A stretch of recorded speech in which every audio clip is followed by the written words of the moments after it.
Exposició No hi ha qui ens pugui aturar. Editorial Barcino, 1939-1960. L'1 d'abril de 1944, Joan Coromines felicitava Josep Maria de Casacoberta per la represa dels nostres clàssics.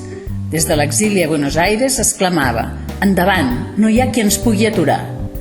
Coromines era molt optimista perquè la col·lecció no publicaria el primer número fins al 1947, però amb les seves paraules expressava la voluntat de resistència i de continuïtat cultural de Barcino.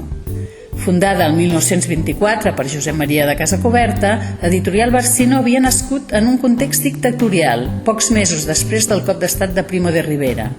Era un moment d'expansió de l'edició en català i l'arribada del nou segell tenia el propòsit d'oferir obres d'alta cultura per al gran públic. Dins del seu catàleg sobresortirà la col·lecció Els nostres clàssics, dedicada a la difusió dels autors medievals en llengua catalana. L'exposició se centra en els anys de la represa de l'activitat de l'editorial després de la Guerra Civil Espanyola i en la seva voluntat de resistència i continuïtat cultural. La mostra de documents, a partir del fons donat a la Biblioteca de Catalunya per l'editorial i per la família, pretén visibilitzar les relacions teixides entre Casacoberta i els nombrosos col·laboradors que van contribuir amb la seva feina a la supervivència de l'edició en català durant 2 dècades especialment difícils.